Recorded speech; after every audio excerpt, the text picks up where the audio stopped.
Friends, நம்ம இன்றைக்கி பார்க்க போகிறது section 148 capital A CPC caveat. கேவியட்டுங்கிறது தமிழில் முன்னெச்சரிப்பு மனு அப்படின்னு சொல்லுவாங்க. ஸோ கேவியட் வந்து சிபிசியில் டெஃபினிஷன் கிளாஸில் வந்து டிஃபைன் பண்ணலை.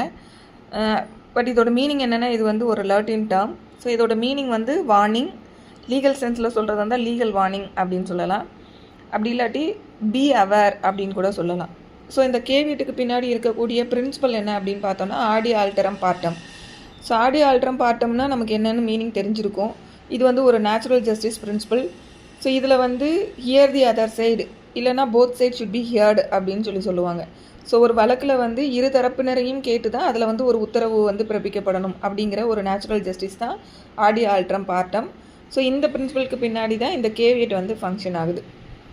சரி, இந்த கேவியட்டோட ஆப்ஜெக்ட் என்ன அப்படின்னு சொல்லி பார்த்தோம்னா, ரெண்டு ஆப்ஜெக்ட் இருக்குது. ஒன்று வந்து என்ன அப்படின்னா, ஒரு சூட்லேயோ இல்லை ஒரு ப்ரொசீடிங்ஸ்லேயோ ஒரு இன்ட்ரீம் ஆர்டர் பாஸ் பண்ணப்பட போகுது அப்படின்னா, அந்த இன்ட்ரீம் ஆர்டர்னால் எந்த நபர் வந்து பாதிக்கப்படுவாரோ அந்த நபரோட இன்ட்ரெஸ்ட்டை வந்து சேஃப்கார்ட் பண்ணணும் அப்படிங்கிறது ஒரு ஆப்ஜெக்ட். ஸோ அப்போ இது என்ன ஆகும் அப்படின்னா, இதனால் என்ன கான்சிக்வன்சஸ் வரும் அப்படின்னு பார்த்தோன்னா, இப்போ ஒரு வேளை ஒரு ஒரு ஒரு அப்ளிகேஷனில் ஒரு இன்ட்ரீம் ஆர்டர் வந்து பாஸ் பண்ணப்படுது அப்படின்னா, அதில் ஒரு இன்ட்ரெஸ்ட் இருக்கக்கூடிய நபரை ஹியர் பண்ணாமல் அதில் ஒரு ஆர்டர் பாஸ் பண்ணிட்டாங்க அப்படின்னா, அப்போ அந்த இன்ட்ரெஸ்டட் பர்சன் என்ன பண்ணுவாருன்னா, அந்த அந்த ஆர்டர்லேருந்து தன்னை சேஃப்கார்ட் பண்ணிக்கிறதுக்காக அவர் இன்னொரு ப்ரொசீடிங்ஸுக்கு வந்து போவார். அதை செட்டிசைட் பண்ணுறக்கோ இல்லை இதுக்கோ இன்னொரு ப்ரொசீடிங்ஸை வந்து அவர் இன்வோக் பண்ணுவார். ஸோ அப்போ இது என்ன ஆகும்னா, மல்டிப்ளிசிட்டி ஆஃப் ப்ரொசீடிங்ஸுக்கு வந்து வழிவகுக்கும். ஸோ இதையும் அவாய்ட் பண்ணணும். ஸோ இந்த ரெண்டும் தான் வந்து ஆப்ஜெக்ட். ஒன்று வந்து ஒரு அப்ளிகேஷனில், ஒரு இன்ட்ரீம் அப்ளிகேஷனில் இன்ட்ரெஸ்ட் இருக்கக்கூடிய ஒரு பர்சனை ஹியர் பண்ணிவிட்டு அதில் வந்து ஒரு ஆர்டர் போடணும். அப்படி போடுறதன் மூலமாக என்ன ஆகும்னா, அவருக்கு வந்து ஒரு எக்ஸ்பார்ட்டி ஆர்டர் வந்து கொடுக்குறதுக்கு முன்னாடி அவரை அந்த அப்ளிகேஷனில் கேட்குறதுக்கான ஒரு வாய்ப்பு கொடுக்கப்படுது. ஸோ இது ஒரு ஆப்ஜெக்ட். இன்னொன்று வந்து மல்டிப்ளிசிட்டி ஆஃப் ப்ரொசீடிங்ஸை வந்து இந்த கேவியட் வந்து அவாய்ட் பண்ணும். ஸோ இந்த ரெண்டு ஆப்ஜெக்ட் தான் இந்த கேவியட்டுக்கு பின்னாடி இருக்கக்கூடிய ஆப்ஜெக்ட். ஸோ அதுக்கு நெக்ஸ்ட் வந்து நேச்சர் அண்ட் ஸ்கோப் வந்து என்ன அப்படின்னு சொல்லி பார்த்தோன்னா, இதோட நேச்சர் அண்ட் ஸ்கோப் வந்து இது எந்த அளவுக்கு எக்ஸ்டெண்ட் ஆகும், அதாவது கேவியட் வந்து என்ன மாதிரியான ப்ரொசீடிங்ஸுக்கு வந்து அப்ளை ஆகும் அப்படின்னு சொல்லி பார்க்கும்போது, ஆக்சுவலி இந்த 148A வந்து சூட் ஆர் ப்ரொசீடிங் அப்படின்ற வேர்டு யூஸ் பண்ணியிருப்பாங்க. அதாவது ஒரு அந்த அப்ளிகேஷன் வந்து ஒரு சூட்லேயோ இல்லை ஒரு ப்ரொசீடிங்ஸ்லேயோ ஏற்கனவே தாக்கல் பண்ணப்பட்டிருந்தாலும் சரி, இல்லை இனிமேல் தான் தாக்கல் செய்யப்படும் எக்ஸ்பெக்ட் பண்ணினாலும் சரி.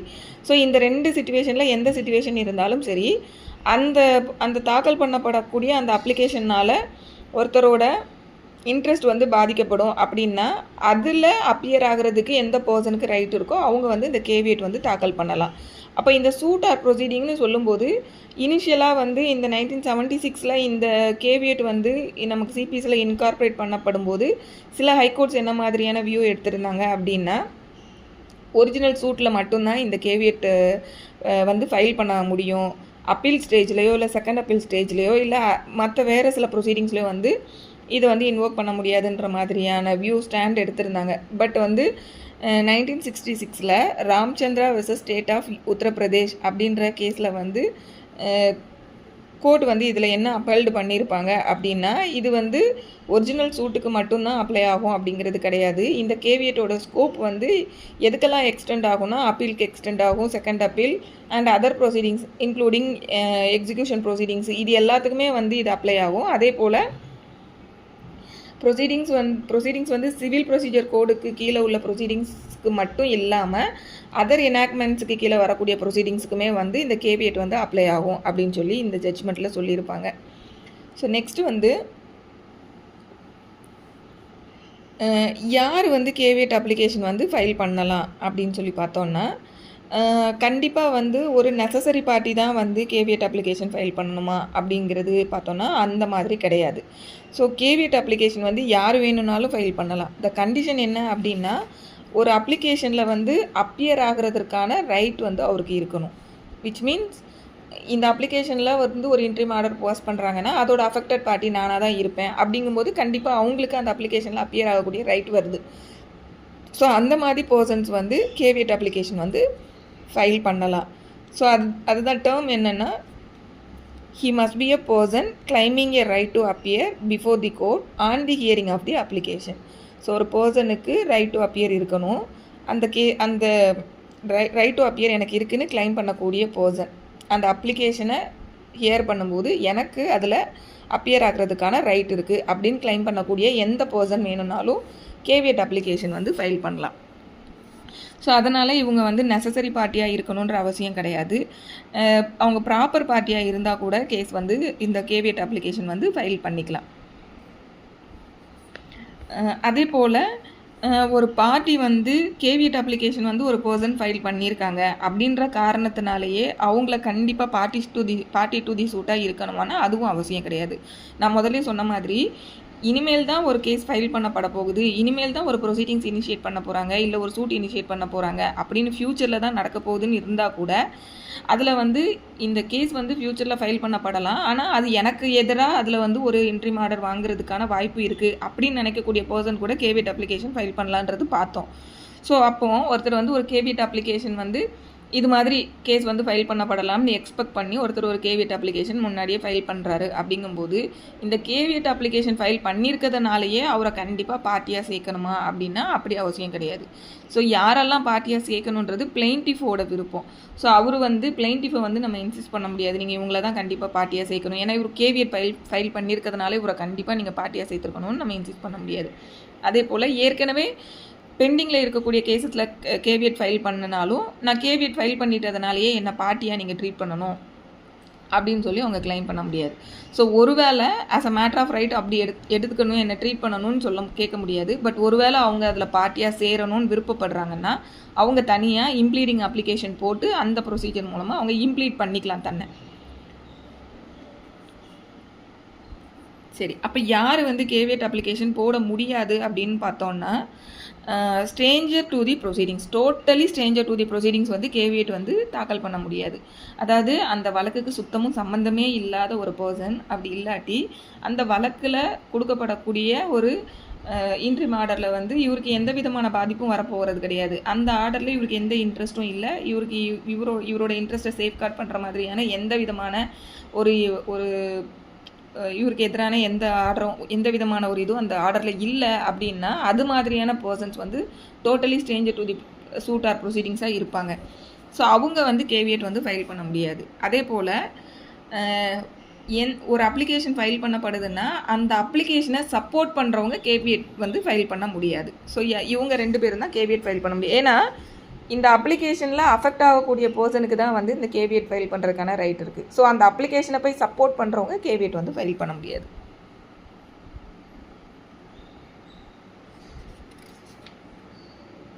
ஸோ நெக்ஸ்ட்டு வந்து இப்போ இந்த செக்ஷன் 148 கேபிட்டல் ஏல வந்து என்ன இருக்குது அப்படிங்கிறத நம்ம பார்த்துருவோம்.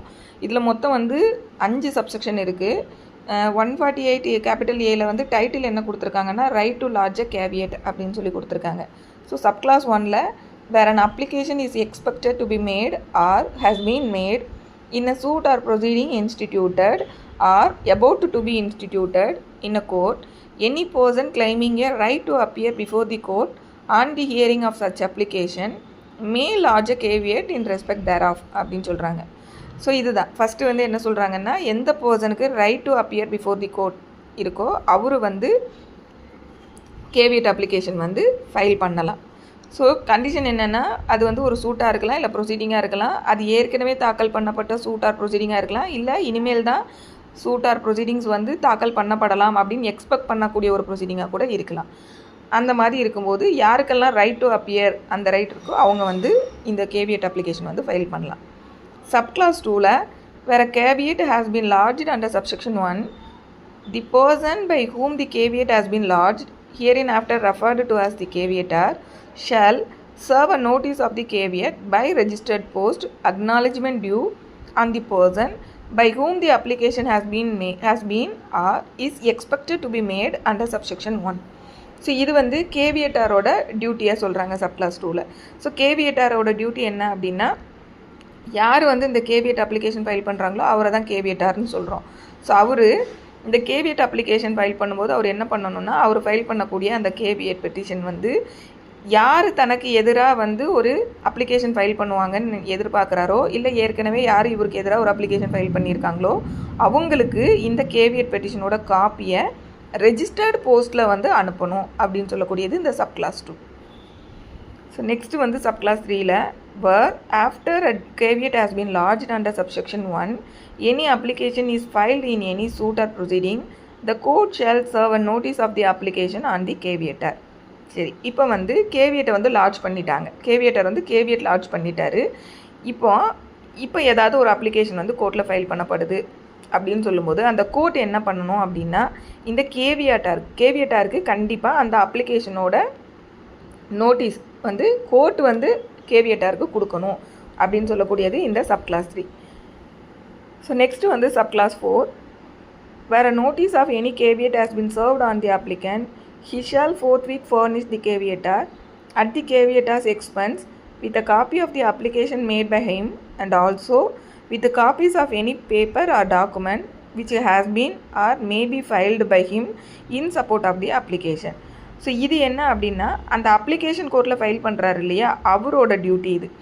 ஸோ கேவியட்டார் வந்து இப்போ நான் கேவியட் பண்ணுறேன்ற நோட்டீஸை வந்து ரெஜிஸ்டர்ட் போஸ்ட்டில் அந்த அப்ளிகேஷன் யார் ஃபைல் பண்ணியிருக்காங்களோ இல்லை ஃபைல் பண்ணுவாங்க அப்படின்னு நினைக்கிறாரோ அவங்களுக்கு வந்து இந்த கேவியட்டோட காப்பியை ரெஜிஸ்டர்ட் போஸ்ட்டில் சர்வ் பண்ணணுன்றது சப்கிளாஸ் 2ல் பார்த்தோம். இப்போது அப்படியே அவர் சர்வ் பண்ணிட்டாரு அப்படிங்கும்போது இந்த சப்கிளாஸ் 4ல் என்ன சொல்கிறாங்கன்னா, அந்த கோர்ட்டில் அந்த அப்ளிகேஷனை யார் இந்த கேவியட்டருக்காக அகைன்ஸ்டாக ஃபைல் பண்ண போகிறாங்களோ அந்த பர்சன் வந்து இந்த கேவியட் நோட்டீஸை வந்து ரிசீவ் பண்ண உடனேயே அந்த கேவியட்டாரோட எக்ஸ்பென்சஸில் அந்த அப்ளிகேஷனோட காப்பி அதோடு சேர்த்து அந்த அப்ளிகேஷனில் அவர் என்ன டாக்குமெண்ட்ஸ் பேப்பர்ஸ் எல்லாம் ரிலை பண்ணுறாரோ அதோட காப்பீஸ் எல்லாத்தையுமே கேவியட்டாருக்கு கொடுக்கணும் அப்படின்னு சொல்லக்கூடியது இந்த சப்கிளாஸ் 4.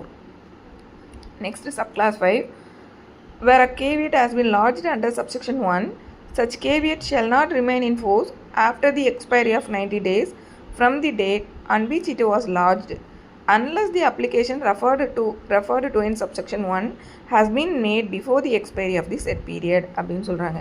ஸோ இந்த சப்கிளாஸ் 5 படி கேவியட் அப்ளிகேஷனோட லைஃப் ஸ்பேன் என்ன அப்படின்னு பார்த்தோன்னா 90 days. ஸோ இது வந்து 90 days வரைக்கும் எக்ஸிஸ்டாக இருக்கும். அதுக்கப்புறம் ஆட்டோமேட்டிக்காக அது சீஸ் ஆகிடும், அது எக்ஸ்பயர் ஆகிடும். ஒருவேளை அந்த 90 daysக்கு முன்னாடியே அவங்க இன்னொரு அப்ளிகேஷன் போட்டு எக்ஸ்டெண்ட் பண்ணிக்கிட்டாங்கன்னா தென் அது வந்து கண்டினியூ ஆகும். ஸோ ஒரிஜினலாக ஒரு அப்ளிகேஷனோட எவ்வளோ நாள் அது எக்ஸிஸ்டாக இருக்கும் அப்படின்னா 90 days வரைக்கும் அது இருக்கும். 90 daysக்கு அப்புறம் ஆட்டோமேட்டிக்காக அது எக்ஸ்பயர் ஆகிடும். ஸோ இதுதான் வந்து சப்கிளாஸ் 5.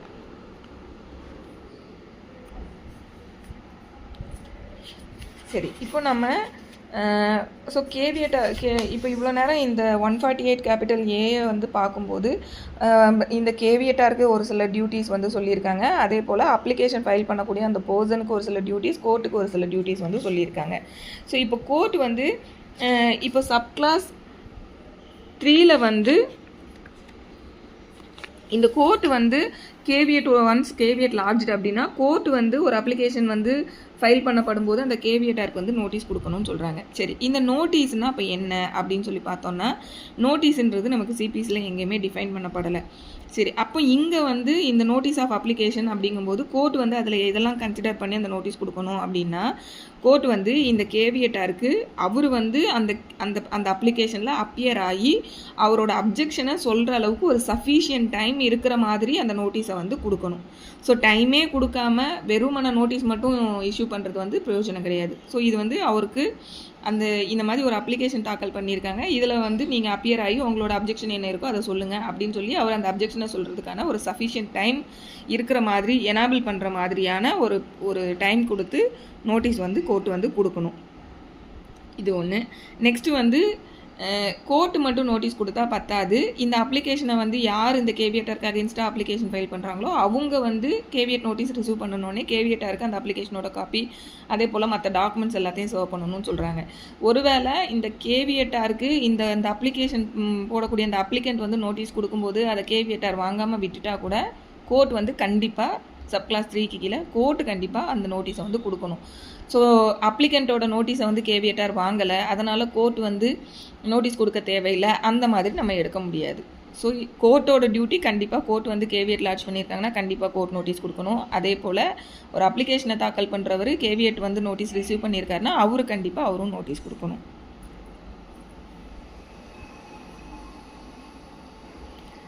சரி, இப்போ வந்து ஒரு நோட்டீஸ் கொடுத்துட்டாங்க.